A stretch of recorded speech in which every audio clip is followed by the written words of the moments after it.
number one. Always number one. DCGB 729 kHz. Enot sa Bareta. Enot sa Gabos. Oras sa Radyo DCGB, 14 minutos pasado alas 5.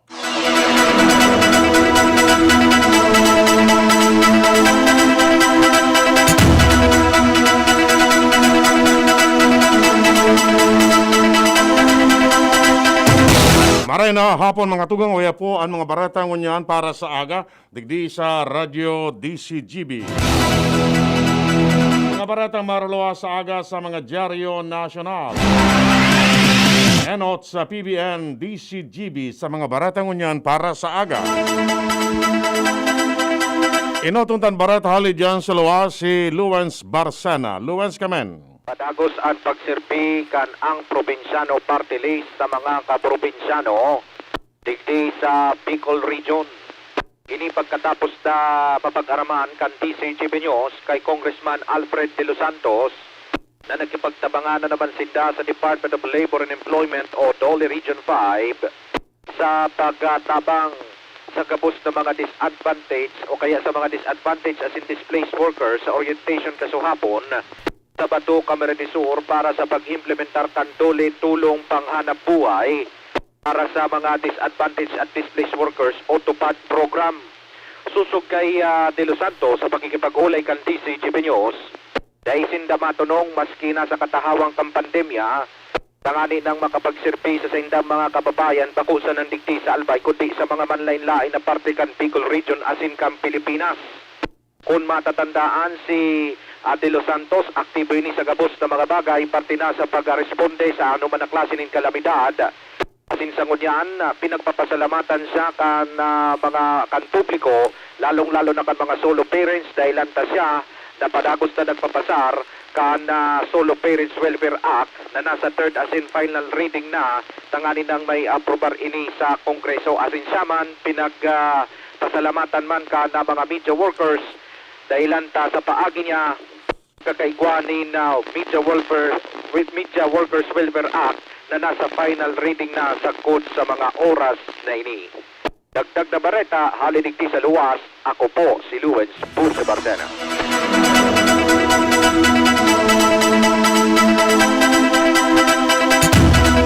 Tinawanin doon kan Malacanang na dapat makontento ang mga senador sa presyo kan COVID-19 vaccine na ibibiklad kan gobyerno. Ini tanganing maiwasan na ang magiging pagsuhay sa confidential agreement sa vaccine supplier. Sigun kay Presidential Spokesman Harry Roque, in kaso gustong maaraman kan mga senador ang eksaktong presyo kan mga bakunang babakalong kan gobyerno, ipigrekomendar ni Vaccine Czar Carlito Galvez na magpirma ang mga senador asin vaccine manufacturer nin sarong confidential pact. Sigun pa kay Roque, pwede man iluwas kan gobyerno ang price range kan bakuna asin bako ang aktual na presyo kanihing sa ngaran kan transparency. Enot ng tinawanin doon kan Malacanang na dahil pwedeng iluwas ang detalye sa presyo kan mga bakuna dahilan sa confidentiality disclosure agreement.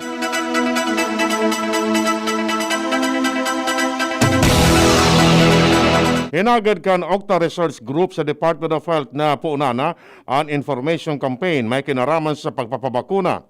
Maski bako sa peritan, tinawanin doon ni UP Octa Research Team Fellow Professor Guido Orangiet Ray na dapat mabakunaan ang mga tao para malampasan kanasyon ang pandemya.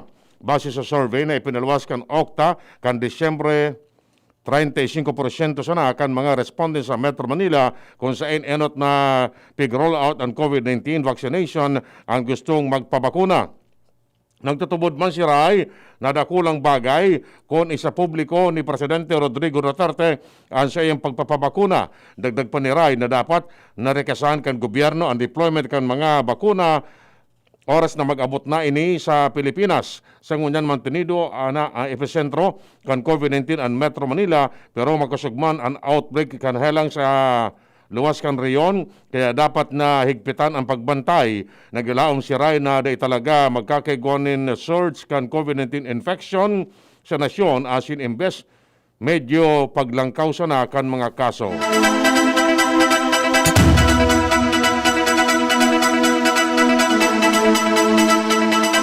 Isasalang sa specific sector ang COVID-19 vaccine nagibo kan Chinese firm na Sinovac Biotech sa pagkondukta kini in clinical trial sa Pilipinas. Enot kini inaprobaran kan Food and Drug Administration ang clinical trial application kan Sinovac. Sigun kay Health Secretary o Undersecretary Maria Rosario Vergere na ang phase 3 clinical trial kan Sinovac ay dadagos maski nakakuha na ini in emergency use authorization sa Pilipinas. Dahil masabi ni Vergere kung anong specific population gagamiton ang bakuna dahil sa ang protocol na ini, iyon sa Department of Science and Technology. Para sa Sinovac, inaprobaran man kan FDA ang pagkondukta ng clinical trial kan Clover Pharmaceutical kan China asin Janssen Pharmaceutical kan Belgium. Mantang pigalat na sana ang anunsyo kan World Health Organization kung rin mapuon ang solidarity trial for vaccine. Pigalat kan National Task Force Against COVID-19 ang resulta kan evaluation kan medical expert kan holiday season as in iba pang darakulang events kan nakaaging semana bago desisyonan ang pagturos kan quarantine protocol o restriction. Sigun kay National Task Force Deputy Chief Implementer Vince Dison, napigadala na kan Interagency Task Force ang apelasyon kan Department of Trade and Industry na tugutan na ang mga minor de edad na 7 anyos pa itaas na makalaog na sa mga mall. Ramon kon may epekto ang selebrasyon kan Pasko asin bagong taon asin ang kapistan kan Black Nazarene sa mga datos. Pigigibo kan IATF na balansihon ang salud asin ekonomiya kaya day na initaas sa mas maigpit na restriction ang nagkaparang parte ka nasyon. Sa testing, sinabi ni Dison na padagos na nakakapag-detect nin mas dakol na bilang nin COVID-19 infection lalo na sa Metro Manila, Cebu, asin Davao.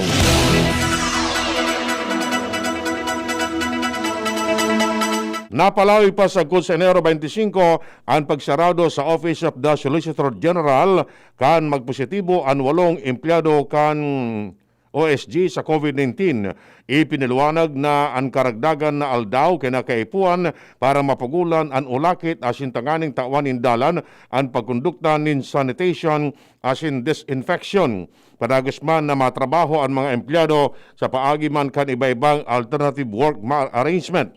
Sa sarado ng OSG, ang gabos na dokumento pwedeng ipadara sa indang opisina sa paagi kan website.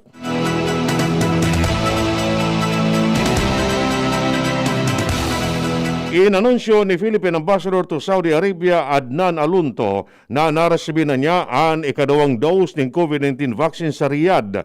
Ang 62 anyos na envoy asin ang sayang agom iyong primerong natudukan ng Pfizer-BioNTech vaccine kan Desyembre 29, 2020 nagkaparang aldaw matapos na ianunsyo kan Saudi government ang 3-phase vaccination program. Sigun kay Alunto, na madali na siyang tamaan nin helang sa sayang edad asin ang sa iyang agom tinamaan naman ng COVID-19 kan Setyembre. Kaibanan sa sendang priority list sa first stage ang may edad 65 anyos asin may kamatian asin ang mga nasa high risk an infection. Ang ikadawang stage, mababakunahan ang 50 anyos pa taas mantang natatadang age group na kaibanan sa ikatulong stage ang Saudi Arabia iguanin 24 milyones na populasyon.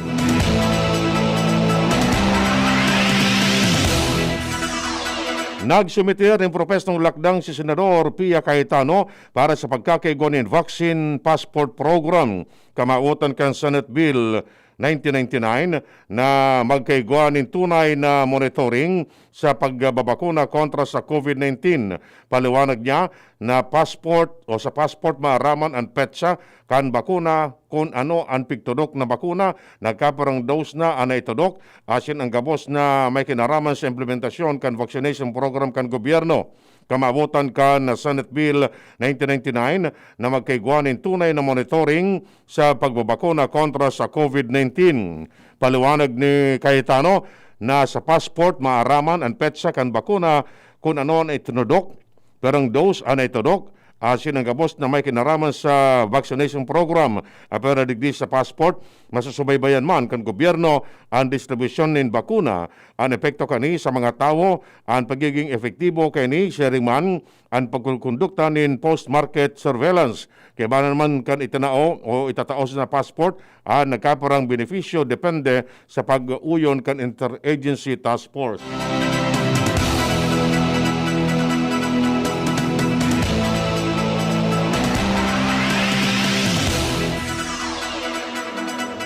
Umidubot na sa sobra sa 950,000 na obrero halis sa formal sector ang nakaresibi ng financial assistance halis sa gobyerno sa paagi kan COVID-19 Adjustment Measure Program o CAMP.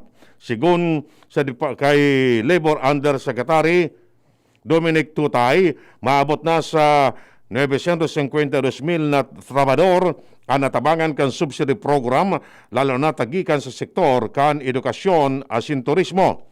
Nasa 80 hasta 85% ang sendang disbursement rate. Pigdalauman na mas nakulpang obrero ang makikinabang sa camp. Ang camp sarong one-time cash assistance kung saan pigtatawanin 5,000 pesos ang mga obrerong naapektaran kan pandemya.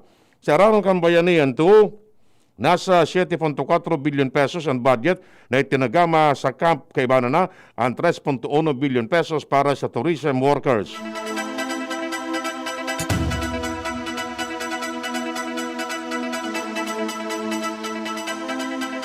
Pinayamutikan kan Malacanang na sarong diversionary tactic halis sa ibang isyu ang pagbasura sa kasunduan sa pagultanan kan University of the Philippines as in Department of National Defense. Sigon kay Presidential Spokesman Harry Roque, bakong totoong pigagamit ang abrogation kan 1989 Accord para ipaling ang atensyon kan publiko halis sa iba pang isyu kay banana ang pagbakal nin Sinovac vaccine. Sinabi ni Roque na handa siyang magpatahaw sa dialogo entre kan DND at UP para tukaron ang kasunduan.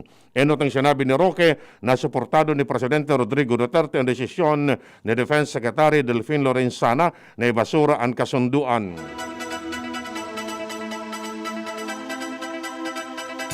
Nanindugan ang University of the Philippines na daing nangyayaring organized recruitment ang mga rebelding komunista sa sendang mga estudyante. Inansimbag kan UP sa pahayag kan Department of National Defense na binawi ninda ang 1989 Accord o Agreement dalan sa maiwasan na recruitment kan CPP-NPA. Sigun kay UP Vice President for Public Affairs Elena Pernia, na dai pigsusuportahan kan universidad ang sir na klase nin sedition, violensya o ano man na klase nin recruitment na ipapabugtak ang mga estudyante sa peligro. Paglinaw pa ni Pernia na daipig babawal nin totalmente sa ararmkan kasunduan ang mga soldados o mga pulis na maglaog sa UP campus dalan ta may exemption man pag may hot pursuit as in emergency cases. Sinabi man ni UP Law Professional Lecturer Tony Lavinia na daing diretso ang DND nagibon unilateral ang pagkanselar sa kasunduan para man kay CHR spokesperson Jacqueline Digia dahil dapat paghilingon ang kasunduan bilang sarong simpleng kasunduan dahil nagserbi ining assurance na naibubusol ang freedom of expression as ina-exercise ang academic freedom as in dapat ining irespeto kan gobyerno lalo na kan mga pulis as in soldados. Kumpiyansa ang Malacanang na magpapadagos ang mainit asin magayon na relasyon kan Pilipinas asin Estados Unidos sa pagtukaw ni bagong US President Joe Biden. Tiwala man si Chief Presidential Legal Counsel Salvador Panelo na dai magkakaiguanin batak ang relasyon kan duwang nasyon sa isyu kan nakapendyenteng Visiting Forces Agreement asin ang padagos na pigdalansar na anti-drug campaign kan gobyerno. Inagad man ni Panelo ang triumpo ni Biden sa pagiging leader niya sa Estados Unidos. Hagagarumduman, opisyal nang nagsumpa si Biden bilang iko-46 na presidente kan Amerika. Nagkaparang oras matapos maglutsad sa White House si dating US President Donald Trump. Yan mga tugang ang detalles ng mga Bareta ngunyan para sa aga, digdi sa Radio DCGB. Sa pag-arakan mga pag-ariba, Ronald Baldos in Marksan, Madrid sa Lado Technical. Ako po si Edwin Peralta nagsasabing mabalos kang sa inyong pag-antabay.